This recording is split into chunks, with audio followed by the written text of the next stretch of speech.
Hey everybody, it is Thursday and you can see I am sweaty here. I just came back from our morning walk, and during the walk I was chatting with Lais, and in conversation, like a lot of times in conversation, things come up, and that's honestly like what's so cool about immersion. It's like we just get to talk for longer, and this isn't a plug for immersion, like don't worry about it. But in conversation, we were chatting, and lately one of the things that I notice is a lot of times when people start a new meal plan or a new diet, even you guys here in this group, what I see at the beginning is you trying to either one, go back to past dieting patterns and habits or thoughts,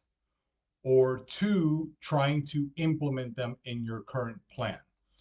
Let me explain what I mean. I'll give you a great example. Yesterday, we had somebody that we're working with that started their plan, right? And it's somebody that we see on a regular basis. So in the afternoon, when we checked in on her, she was two meals in. It was 5 o'clock or so. And I know that she had three meals to go. She was really hungry, right? Now, in the past, at around that time, there was usually a stop at the drive through. So it's like 5, 6 o'clock, go to the drive through, get something to eat. But now she started her diet and she didn't stop at the drive through. The challenge is that she also didn't eat what she was supposed to eat. In her mind, the idea of dieting means depriving, right? Or not eating or starving or whatever way you want to call it. So the habit was to, well, I'm just going to be hungry, right? I see it in other situations. A lot of times people start our program and they get their plan and they immediately start applying other dieting principles, like they'll try to stay away from carbohydrates, or they'll try to not eat after a certain time, right? All of these things that we address during our initial consultation, right? um, and when I address it, I explain it in a way that should ultimately make sense and should let you know that ultimately it is up to you, right? But because at the beginning a lot of old patterns resurface, then what ends up happening is you spend a lot of time at the beginning of the program trying to correct some of the old patterns and routines, and you don't maximize that initial stage of the program, as opposed to, let's say you get your diet, you get your meal plan, and you immediately take off with it. And if it says 4 ounces of potatoes, you have 4 ounces of potatoes. If it says 4 ounces of salmon, you have 4 ounces of salmon.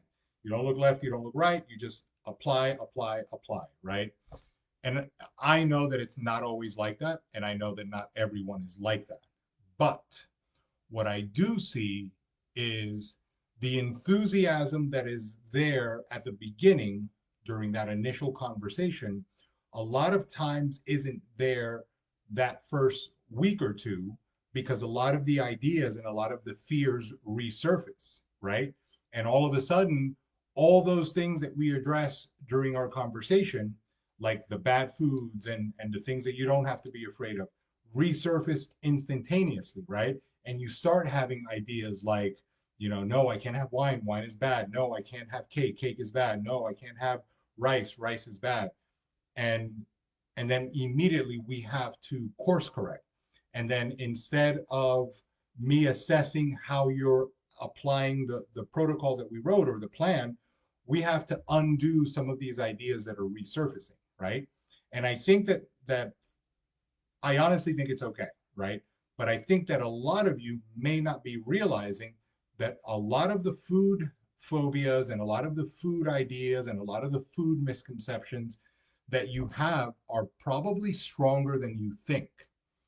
And one of the things that Lais and I talk about often is how at the very beginning of a new plan, most people should be enthused or excited to start executing, right? You got a new workout, you got a new diet, you should be executing. And a lot of times, what I see is the apprehension to execute, because it's like, wait, the one I hear the most is this is too much food, right? Most of the time, people that come into the group are trying to lose weight, trying to burn fat. We have our contest people that are trying to get on stage very lean. And immediately there is this wall between that is too much food, my goal is this. And then it's a real mind twist because it's like, yes, I understand that you know what you're talking about. I can see all these before and afters that you've done. I just can't bring myself to execute this plan like this. Um, and then we start to dig in. It's like there's really no good reason other than I don't know. It just seems like a lot, right? And how long we live there is ultimately up to you, right? Ultimately, how long you live in that process of, all right, let me go all in, or I'm doing this 70%, or I'm doing 80%. That's ultimately up to you, right? Like the decision is made like that. You can decide that you are going to execute 100% just like that. If it's 10 push-ups, I'm not going to do 12 and I'm not going to do 8. I'm going to do 10. If it's 4 ounces of potatoes, I'm going to eat 4 ounces of potatoes, not 5, not 3.7, right? You can decide to execute that right now. The amount of time that it takes to get to that moment may be different. For a lot of you, you may need to build a little bit more trust. We may need to have a stronger bond or relationship, and that may take a couple days to a couple weeks. But the moment that you decide is instant. So you can switch immediately, or you can embark on this journey of giving yourself enough time to acclimate yourself with these ideas and these principles that are based specifically on math, right? Or you can get out of your way and say, if I'm going to do this, I'm going to do it all, right? Because ultimately, everyone wants the outcome. Now, with that said, the second thing that comes up a lot is the bad food stuff, right? Because one of the things that we share a lot of, inclusively even Bree now, we have her sharing, is the ability to eat some of the foods that are taboo, some of the foods that are considered bad foods, right? So you'll see in a lot of the posts the pizza, the French fries, the burger, all of that stuff. Now, consistency and compliance are so important, right? And ultimately, if you think about it like this, if you have 4 ounces of potatoes on your plan and you cut those potatoes up very thin, chop them up really thin, long, make them long and thin, right? And then you spread them out, and maybe you apply seasoning, maybe you don't. And then you throw them in an air fryer or you throw them in the oven and they come out crispy. Potatoes are potatoes, right? So they don't have to be boiled and or baked. You can enjoy them like that, right? You can have French fries. Now, I'll give you a really good example of where I would make adjustments with that. Bree is 8 weeks out, right, from her show, and she likes the ones that come in the bag, the seasoned French fries. Those are her favorite, right? And we found these breaded chicken breasts that the macros are great on, and she's been living on that for a couple of weeks. French fries and these breaded chicken breasts, right? Macros are great. She's making progress. She feels good. She looks better. But as we get closer to the show, then we need to make adjustments. Now, even though I endorse the ability to do those things, one of the things that I told her is I want to have more control over the specific things that you're consuming. And a lot of times, in order for something to be frozen, they throw stuff in there, right? That may or may not be on the label. Same thing with the breading, like how much breading is there actually? So a couple of days ago, I told her, okay, let's step away from those fries, or just you grab a potato and cut it up, but not the frozen seasoned kind anymore. Or let's switch back to rice. I did not cut her calories and I did not cut her carbohydrates. All I did is simply switch over from one carbohydrate to another, to see what kind of response her body gives me.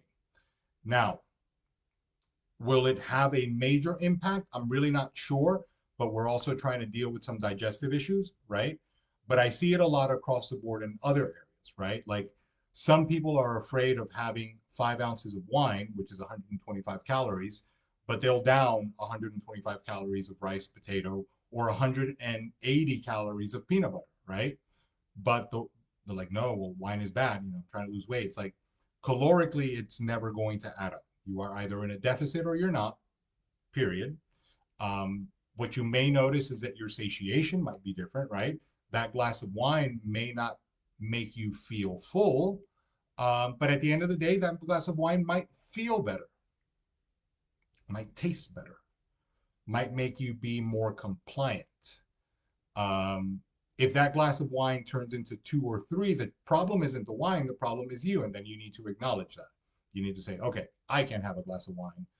Wine isn't bad, because if I measure it and quantify it, then I can do it there. But that's a different conversation. Really, what I wanted to come on and say is that a lot of times your initial pattern and your initial behavior is to revert back to your ideas and misconceptions about how to diet and how to eat. And it doesn't let you move forward. It kind of holds you back for a couple of weeks until you get acclimated. So if you see those, or if you notice those, if you're afraid to eat, if you're afraid of the time, if you're afraid to eat all of the food, if those things make you feel uncomfortable, if you're not sure, I'd say let's address it. One, I can explain it to you as many times as you need to hear it because my goal is to help you.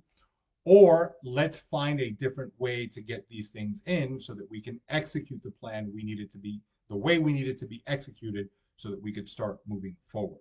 If at the beginning we spend a lot of time easing our way in, it's like you sign up for the gym, you need to work out, you want to work out, you buy the membership, you need to use resistance, you've got to, find a machine or a dumbbell or kettlebell or something, but you go to the gym and you sit on the bike for 20 minutes and then you go home. It's like, well, at least I joined the gym. Yes, at least you joined the gym.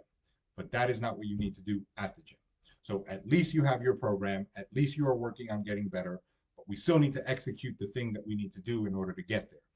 If you go to the doctor because you don't feel well, you have some symptoms, right? And they say, here's what I think is wrong. Here's what I think we can do to fix it. And then you're like, well, at least I went to the doctor, but you don't do any of those things. That isn't going to help much. So same scenario. You have your plan. My suggestion is execute your plan.